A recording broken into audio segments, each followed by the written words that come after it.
All right. Hey, everyone. Welcome back. Today, we're going to be diving into some pretty heavy stuff. If you're listening to this, there's a good chance you're going through a separation or maybe even a divorce, and you've got kids. Yeah, and it can feel like you're learning a whole new language, right? Exactly. Legal custody, physical custody, visitation schedules.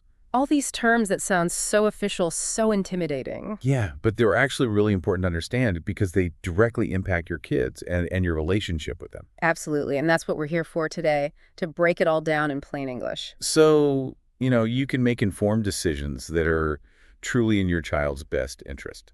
So let's start with legal custody. That sounds pretty serious, right? Yeah, definitely. What does it even mean? Well, at its core, legal custody is about who gets to make the big decisions, the important choices that shape a child's life. Okay, so like what kind of decisions are we talking about? Oh, we're talking about things like education.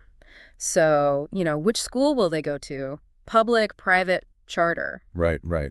What kind of educational path will they follow? Ah, College prep, vocational training, all that kind of stuff. that makes sense. What else? Healthcare, huge one.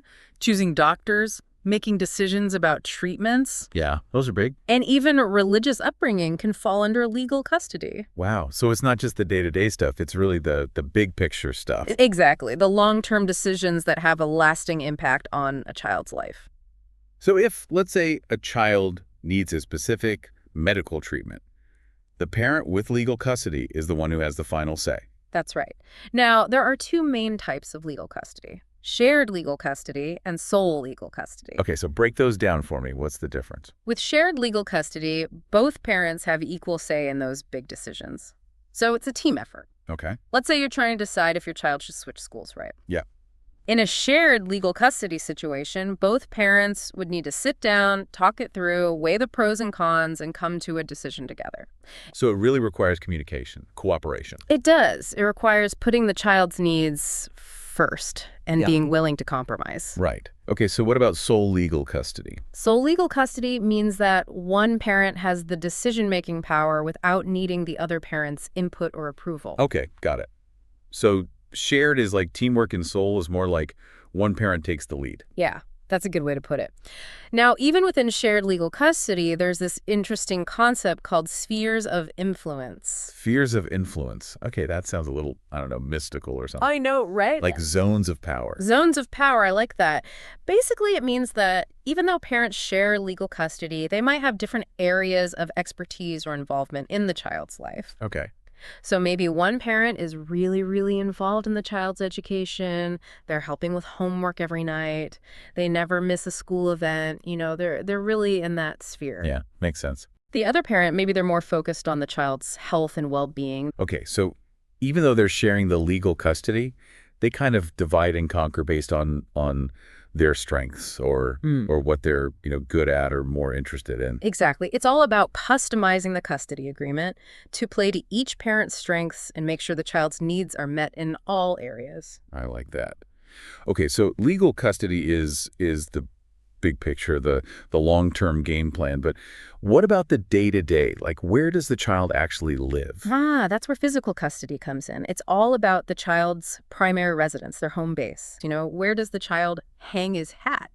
I like that. It's a really simple way to put it. Yeah, it is. So just like with legal custody, physical custody can be shared or Yeah. sole, right?